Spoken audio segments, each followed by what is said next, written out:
Hello everyone, good morning. Welcome back to my channel Stree hope. सबको जय श्री राम, राधे राधे। कैसे हैं आप सब और कैसे चल रही है आप सबकी पढ़ाई? आज जो है मैं सुबह की उठी 3:30 बजे, बट मुझे पढ़ाई करने बैठते 4 हो गए, क्योंकि आज साथ में आराध्या भी उठ गई थी और यहाँ बारिश बहुत ज़्यादा रोज़ ही हो रही है।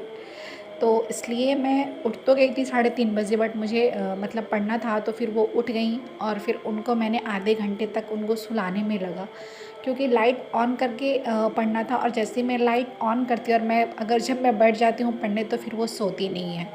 तो यही दिक्कत होती है। तो मैं आधे घंटे मेरा ऐसे ही मतलब सुबह का चला गया। उसके बाद से मैंने सबसे पहले अपनी जो है ज्योग्राफ़ी उठाई, और ज्योग्राफ़ी में मैं कहती हूँ कि मैं जब भी उठती हूँ या मुझे नींद आती है तो मैं सबसे पहले लिखना स्टार्ट करती हूँ। आज मैंने गंगा नदी अफवाह तंत्र, मुझे ज्योग्राफ़ी से, घटना चक्र से रिवीजन भी करना था, उसके शॉर्ट नोट्स भी बनाने थे।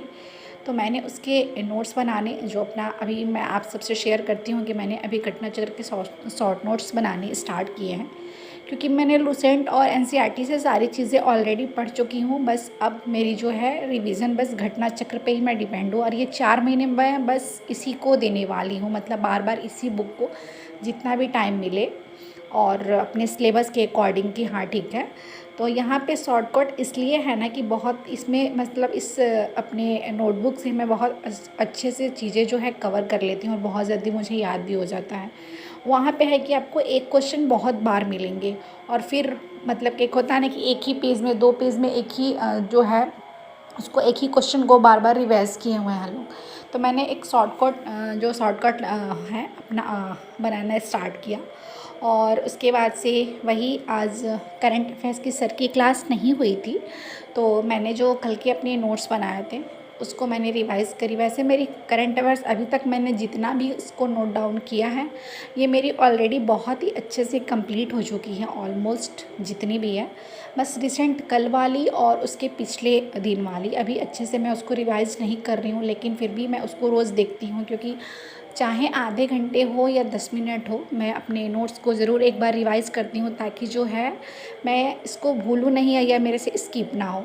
देन उसके बाद जो मेरा रोज़ का होता है क्विज़ लगाना, मतलब जब भी जो भी सिलेबस उठाती हूँ उसको पढ़ लेती हूँ, उसके बाद से क्विज़ लगाना, यही होता है मेरा रूटीन। और उसी को मैं जो है अपना फॉलो करती रहती हूँ कि जो क्विज़ लगाने से बहुत सारे बेनिफिट भी मुझे मिले। इससे ये है कि अभी तक के मैंने जितना चीज़ मतलब टॉपिक्स मैंने जो पढ़ा है, उससे मेरे क्वेश्चंस गलत नहीं होते हैं। भले ही एक ही चैप्टर एक दिन में ख़त्म करूँ, लेकिन क्विज़ लगाने के बाद वो 100% एक होता है ना कि आप एक कॉन्सेप्ट में उसको थ्योरी टाइप में पढ़ो और फिर उससे क्वेश्चन लगाओ, तो थोड़ा सा दोनों चीज़ें बहुत इंटरेस्टिंग लगता है कि वहाँ पे कितना सही और कितना गलत होता है, और आप अपनी एक ये भी मिस्टेक पकड़ पाओगे कि कहाँ पे हम गलत कर पा रहे हैं।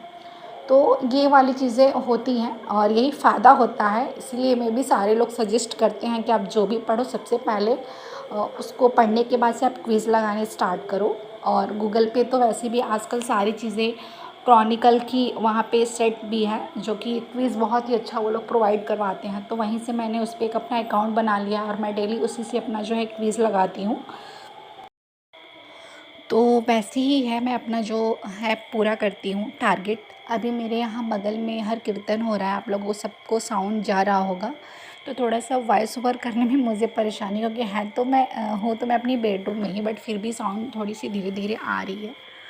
ये जो पढ़ाई वाली सिलसिला है मेरे लिए, ये जितना मैं कहने में मेरे लिए आसान होता है, उससे कहीं ज़्यादा करने में मेरे लिए टफ़ होता है। क्योंकि मैंने अपनी सिचुएशंस बताई हैं कि मेरे साथ क्या क्या है। उसमें भी मेरी बच्ची इतनी ज़्यादा छोटी है कि इन सारी चीज़ों को मैं फेस करती हूँ, और तब जाके है अपनी पढ़ाई जो है मैं स्टार्ट करती हूँ। क्योंकि मैं हमेशा अपने माइंड में यही चीज़ सेट करके चलती हूँ ना कि कभी भी कोई भी हो, कोई भी आप चीज़ स्टार्ट करो, तो बातें तो हम सबकी सुनते हैं, बट एक माइंड में अपने आप को पॉजिटिव रखने के लिए मैं हमेशा एक ही चीज़ रखती हूँ कि मुझे दूसरों को गिराने के लिए नहीं, खुद को ऊपर उठाने के लिए आगे बढ़ना है। क्योंकि वो कहते हैं ना कि दूसरों को गिरा पाना और हरा पाना बहुत आसान है, लेकिन अपने आप को हरा पाना बहुत ही मुश्किल।